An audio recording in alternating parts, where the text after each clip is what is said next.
let me just recap what we have learned in our previous session. So we have gone through different aspects of load balancer. For example, we have seen what is load balancer, how exactly load balancers choose the backend servers. We also have seen what is health check, what is the purpose of health check, and how exactly load balancer monitors the backend servers and how the requests are passed on to backend servers according to their health check or health status.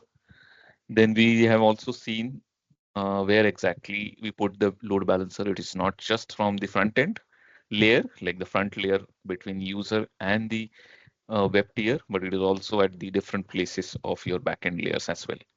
Whether it is application tier, data tier, we can also put load balancer there as well, so that we will able to balance load at different stages or different layers of the system. Okay. Then we started looking into load balancing algorithms. We have seen round robin, we have seen least connection algorithm. Then we moved on to weighted round robin and then to weighted least connection. Okay.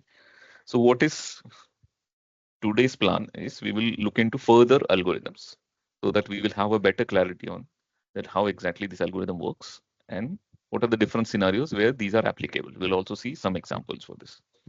So let me start with IP hash. So this algorithm, if you look at the same diagram here, user 1, 2, 3, we are sending the request to load balancer, and the load balancer is distributing load to different backend servers depending on the IP address of the user. So what does, like here, if you see on top, the definition, what it tells you that it determines the server to which the request should be sent, like server 1, 2, 3, to which we have to send that request, which is based on the source or destination IP address. Mostly it is the user IP address to which the particular user's request should go to which backend server. Why this is important? Because we have seen in our previous sessions that there is something called sticky sessions or session persistence, where we would like the user, a particular user should go to a particular backend server only. Why? Because we have some session data stored in that server. And according to that session data, the user will be served because we don't have to authenticate that particular user again and again. So here, what this algorithm does is we take the IP address of that particular user, we put it through a hash function, and that hash function will return some value, and that value is assigned to a particular server. Like for example, server 1 has hash 2, 2 as a value. So when you put this user IP address, user 3 IP address, I'm just taking user 3 here, user 3's IP address, we are putting to some hash function and it is returning me a value of 2. So that request will go to server 1 because it has that hash 2 assigned to it. So this is how, according to user's IP address, the hash function will decide that what kind of server, backend server to which the request should go. So here I have given some example that user 3 IP address is returning 2. That's why it was going to server number 1 because it is assigned, hash 2 is assigned to server number 1. Similarly, hash 4 is assigned to server number 2. Hash 6 is assigned to server number 3. So here we are hashing each user's IP address. It is returning some value. That is 6 here in case of server 3, and that request goes to server 3. See, this hash function is always work in a way that it will return some unique value. And using that value, the request will pass on to that particular server to which that value is assigned. It is already decided that for which server will have which hash value. The only calculation of having the hashing function, putting that user's IP address in that hash function, and then getting that value, then all calculation will be done on the load balancer side. It will be on the load balancer that logic is created, the function is created, and then according to the output getting out of that function, the request will be passed on to backend servers. Okay. And here I have also explained some example. Suppose a multiplayer game is there. There are maybe 4 or 5 players are playing together. So suppose player number 1 is first request goes to, when game started, that request goes to server number 1. Then the action that are taken by that particular player, player number 1, these are already aware by this. It's all that data is stored with server 1. Server 1 knows what action the player 1 has taken. So to keep that session important, to keep that record of that information, the action that uh, user one or the player one has taken, all these will remain with server one, and server one knows, okay, these all action has been taken, and these are the uh, games, or these are the points that has been collected by the player. So all these data will be stored, and the reason is that the server should know, because if the request goes to some other server, then the past action, past points maybe collected by the that particular player is not aware by server 2 and 3. So that's why we need to keep kind of persistence of the information, the past information with server 1.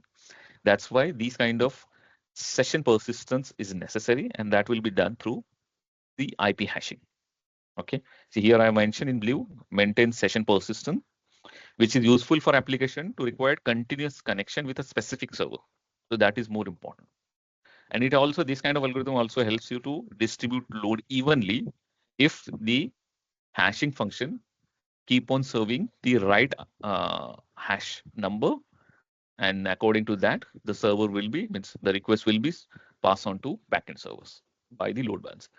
There are chances that maybe if what happens if one server goes down, to which a particular IP address is associated with, then that particular request will get delay until unless that particular server is not restored back. So that is one disadvantage also there. So, but mostly it is being taken care by the system. It's only case if there is server failure and the server is not available and that IP hash is assigned to it, but the requests that are coming and trying to serve that user, but that server itself is not available, then either it has to wait. That request has to wait. We cannot pass that request to other servers unless until it's not restored. The system, means that particular user has to wait. But for this, again, there are multiple again different strategies available. There is something called consistent hashing is also there, which we will look into it later. But these kind of strategy also been used so that the server is being, means the server are in serving the users according to the requests that are coming from load balancer. All right. So this is one algorithm. Again, I'm repeating here. We are just making use of the IP address of user machine, and that will be processed in load balancer using a hash function. A hash function will get the IP address and it will return the value of maybe some hash value, which is already assigned to backend servers. So according to that hash value, load balancer will send that request to that particular server. Suppose again, user 2 or user, let's take an example, user suppose there is an IP address from some user which returns value of 4, then it will go to server number 2 because it is assigned, hash 4 is assigned to server number 2. Okay. Moving on to the next algorithm is least response time. See, this is a very easy to understand algorithm. You can see every server has 10 milliseconds, or server 2 has 5 milliseconds, or server 3 has 1 millisecond. This is the response time. This is the time in which the server 3 is responding back to load balancer. So the lowest is server 3. So what this strategies talk about is whenever you send the request to that particular server, is respond in that particular time back to the load balancer. So server 3 is responding back in 1 second. Server 2 is responding back in 5 seconds. Server 1 is responding back in 10 seconds. So the lowest is server 3. So what is happening here? I mentioned all 1, 2, 3, 4. These are the requests that are moving to server 3 because it has a quicker response time. It's responding in 1 millisecond. So that is the least response time. Least response time is the quicker response, the lowest time it takes to respond back to the incoming request. And it also has, why it is responding quickly, because there's a fewer active connection. That's why it is able to respond in back, right? Why 1 millisecond? Because server 3 has a lesser requested to be processed. So it able to respond to back to, because it has uh, nothing to work on. Like there are few active connections. So there are very less thing to work on. So that's why it is able to respond back to you. So according to that, the requests that are coming in to load balancer, they are serving to, they are sent it to a server which has least response time. Okay. So this is again, this is not difficult to understand. This is just an example that the server who is not busy, the server who is having fewest active connection, it's not serving multiple requests that are coming in. In that case, the server is able to handle more requests because it is able to responding back to the request. But here, there's only one disadvantage is you have to keep on monitoring, keep on tracking which server has how many requests, which server is responding quickly. So all these things are coming into this picture. So that is a little complexity, I'll say, added to this kind of strategy where load balancer has to keep track on which server is having how many active connections, how much time it takes to respond back. That all complexity load balancer has to take on. All right. I hope this is clear. Any question on this? Just one question. Let's say server, the IP hash algorithm. Hmm. Let's say initially user one was closer to server one, that's why the server one was assigned to it. But then user one changed its location, and now server three is closer to him. Then Hmm. what will happen in that case? Which server will be assigned? It should be ideally server three, but the IP hash will automatically assign in server one, right? Yeah. Or there will be some periodic checking whether which server is closer to which user or anything like that. Yeah, that's true. First thing, when we are talking about server that is closer to user, that needs to be taken care before we'll create this kind of strategy. Okay, that is first thing. With that server, if it has to serve user quickly, in that case, the server has to be closer to user, and that hash that to which we are trying to serve. There are possibilities that some user then later connect and they will get a hash to server number one, suppose, and that server is not closer to that particular user. That may possible later on once more and more user coming in. Suppose user one is closer to server one. Later user three came also and its hash function diverting it to again server one, but user three is located far away from server one. So that possibility is there. How to handle such particular possibility, that we have to see to it that maybe we need to add more server backend to this. See what when we are talking about hash, no, hash two, it is right now showing only one server, but it may possible that we can create clusters of server which is serving the hash two. Hash two is the incoming request. And then on backend side, it's not just one server that we are going to serve. Maybe we can add multiple cluster of server which are serving to the hash two requests. Right now, you can see here there's only one server is visible. Okay, but we can also create clusters of server which are serving the requests that are coming into that particular server. Maybe this server is acting like there is another concept called leader and um, followers, or maybe leaders and serving servers. I don't know the exact name of it, but the leader server, what it will do, it will receive the request and then it will pass on to the cluster server, and that cluster can be located at any location. Maybe it is closer to user one, some server. Cluster means what? Cluster means it will again have multiple servers within it. So it will Group of be maybe servers. yeah, multiple groups of servers, and they are located at multiple locations. So maybe some server is closer to user one, some server will be closer to user two or three. So that possibility means that kind of system also we can create. Again, that is what I was saying. We are looking at not the complexity, but here that's a good question that you ask, and there are possibilities. So here maybe server one can act as a leader, and that will send that request to other clusters of servers or groups of servers, which will take care of the rest of the things, the actual work, and that will serve all the hash 2 request.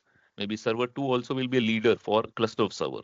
Server 3 will be having another cluster of servers. So they will be serving hash 6, hash 4. That also we can do. So even in that cluster, the cluster servers know each other. So any one server goes down, immediately the request will be routed to another server. So the cluster is mainly for having multiple servers serving the same request, and they know each other, and they, if one go down, automatically other can take care of the request. You don't have to worry about it. Is that Okay. clear? Yes. Okay. Good question. Thank you for asking it. Let me move to next algorithm. See, these algorithms are very simple one. The first is random. Random is nothing but the request that are incoming requests that are going into load balancer will be randomly sent back to send it to backend servers. It's a randomly, like it will, the load balancer will randomly choose any of the backend servers. Okay, so it may choose server one first time, then for second request it will choose server three, then third request it will choose server two, then fourth will again go to one, and so it's a random thing. See, it all depends on system to system. You may ask that what is the purpose of it? It depends on system to system. Where, see, in this case, this is simple to implement and easy to understand. You don't have to worry about the backend complexity. You just send the request to any of the servers. Okay. But main idea behind this, if the servers behind the backend, so the load balancer, whatever servers in the backend, they all should have similar capacity, and there is no persistency is required. The session persistent is not needed. In that case, we can do the random uh, request go to the different servers. Okay. See, it is easy to understand as you don't have to worry about what all the capacity is there, how many servers are there. You just send whatever available servers are there. Okay. Only problem is it may possible that one particular server may get more and more requests because you're choosing randomly. The random algorithm may send requests to same server multiple times. It may possible. It's not that in 10 requests the server will be getting loaded, but if there are thousands of requests that are coming in, it may possible that one particular server will get more requests. So that server will get overloaded. Okay, so that uneven distribution is possible in this case because we are not selecting server basis on how much load we have. We are just randomly sending the request to the backend servers from load balance. So it is easy to understand and simpler to implement, but there are some disadvantages also. Okay, that is about random. And least bandwidth is about, suppose your network has a bandwidth of 200 Mbps. That is the whole capacity of your network. And here you can see server 1 already using 200 Mbps, the full capacity of it. Server 2 is using only 50 Mbps out of 200, and server 3 is using only 100 out of 200, the whole capacity of that network. So what it will do in this case is whichever server has less usage of that bandwidth, right now server 2 is using only 50 Mbps, that means 150 is still there. The 150 Mbps bandwidth is still available to serve. So, sir, what load balancer will do, it will send that all the incoming requests to server 2 because it has more capacity to serve the traffic. Here on top, as I mentioned, the least bandwidth algorithm directs incoming request to server currently utilizing the least amount of bandwidth, and it helps to ensure that servers are not overwhelmed by network traffic. For example, server 1 is already full with all the bandwidth usage, means all the traffic is already moved to server 1. Some is server 3, but server 2 is still able to utilize some more requests, some more traffic. So that's why, according to this algorithm, whichever server is utilizing less bandwidth, that means the usage is still 50 Mbps and still 150 Mbps out of the total capacity. That is what we thought of. Maybe 200 is the total capacity. So out of which 150 is still available. It's just using 50 Mbps. So we can send that request, load balancer can send that request to the backend server. That is server 2. So 1, 2, 3, 4, these are the requests that are moving to server 2.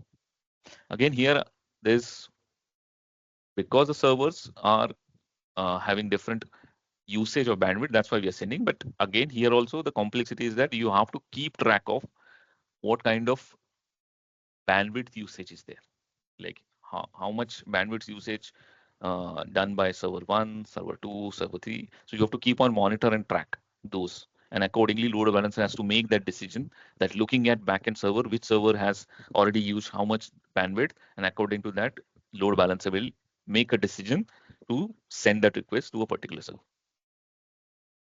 Okay, so this is again, these two are very simpler one. Here we are just looking at the bandwidth. Here we are just sending requests randomly. So these are very easy algorithm to understand. Do you have any question on these two? No. Any example of this random load balancing algorithm?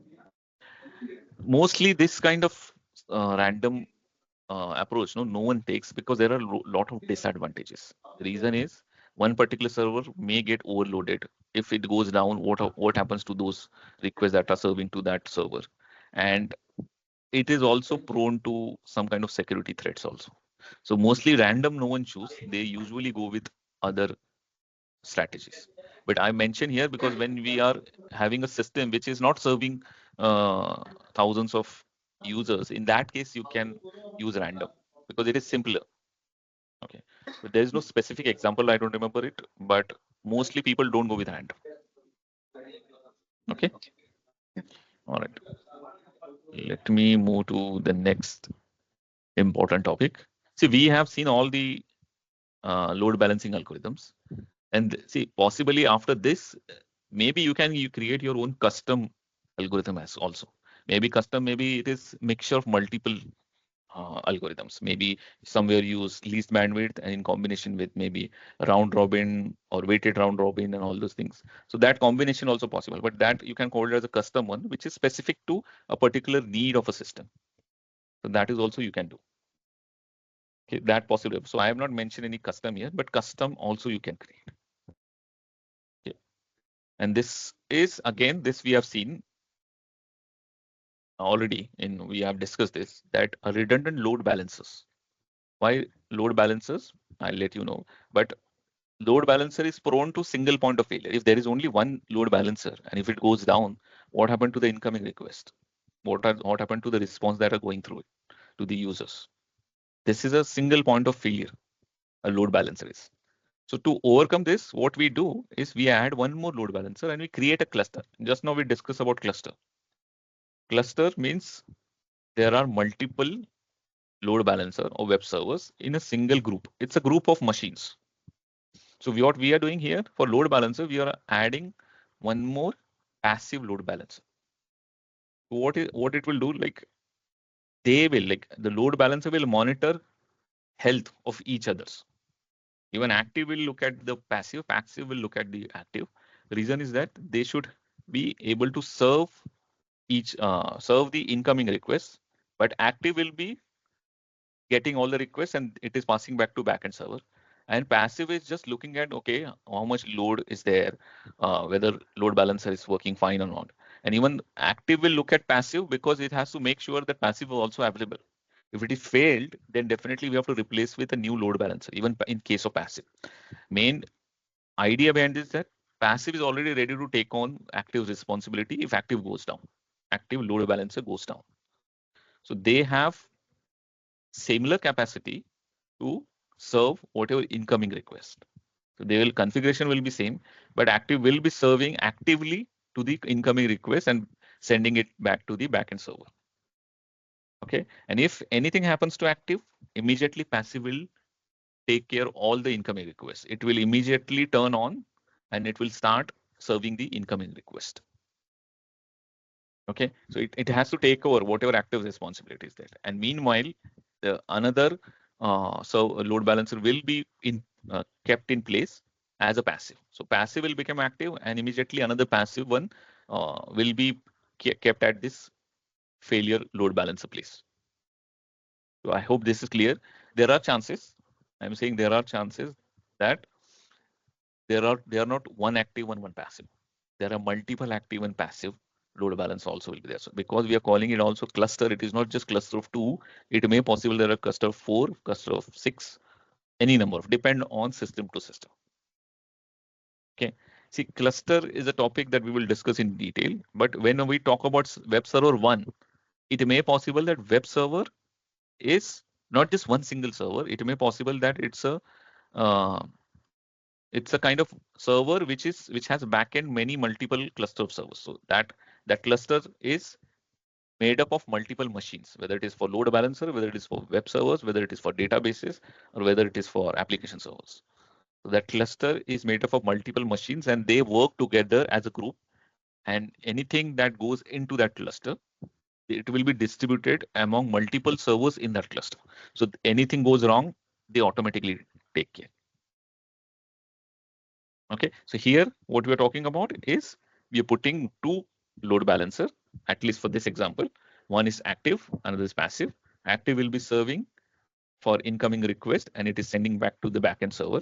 If active goes down, passive will be keep on looking at the status of active. If active goes down, passive will take care of that responsibility. It will start pulling all the requests and it will start serving to the backend server, all those requests. Okay, so this is what the redundant load balancer. Redundant means this is there. The load balancer, passive load balancer is there to serve, but it is not active because it is not needed at that particular time. Until unless one load balancer is serving, it will stay redundant. It will just keep on checking the health of active. And similarly, even active also keep checking the passive's health. If passive goes down, maybe any issue, even though if it is not active, it is a machine, it may go down because of some failure. So in that case also active will see that if passive is not able, it will immediately trigger some other load balancer which will be act as a passive. It all depends. It all depends on cloud provider. These kind of configuration that you can create in a cloud provider, whether you want a passive one, how many passive you want, how many active you want, all these settings you can do with your cloud provider, whether it is AWS, Azure, Google, they all will have this kind of settings. All right.